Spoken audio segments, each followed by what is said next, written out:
Ito kami idol sa kamutihan, no? Sa may bukid. Yan, no? Wala ng kamote yung anak ko. Saan? Marami yan, bilis. Ayun, no? Dami pala. May kamote na kayo. Isang punuan lang yan. Isang puno lang to? Dami, no? Dito, marami dito. Yan, no? Grabe, oh. Puno. Wala. Ang galing, no? Kahit kamayin mo lang. Lambot lang naman ng lupa, no? Dito, pinain mo naman ng... Yan. Ito pa, oh. Yung pagpulo yun.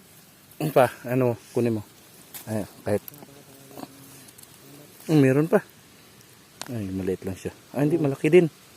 Oh? Wala. Isang puno lang din, no?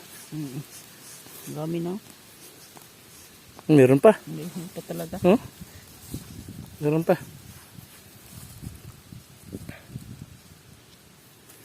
Isang punuan lang, marami na. Isang puno.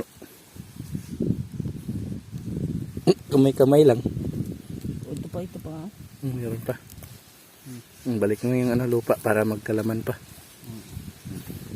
Isang puno lang yan. Ayan.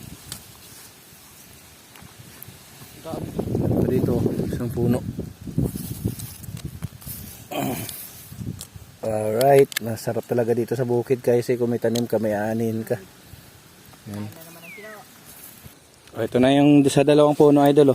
Yan, kuha sa dalawang puno. Marami na rin pala. Dalawang puno to, idol. Ito yung gamitin namin sa gamitin namin sa pagtanim. Yan.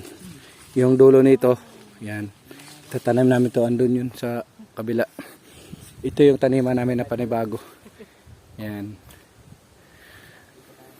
Shout out. Ito, dalawang puno lang to. Ano to? Matamis na kamote. Kasi kulay orange. Yan, ang dami, idol. May dalaw pa. Shout out sa mga nagtatanim dyan ng kamote. Ayan, kinukuha na namin ng tawag nilang amlay. Mumulaklak pa nga, oh. Para itanim. Yan yung kukunan namin ng pang tanim. Hanggang doon sa dulo. Ayan. May kuha ka pa? Kuha pa siya, idol, oh. Sa isang puno lang to.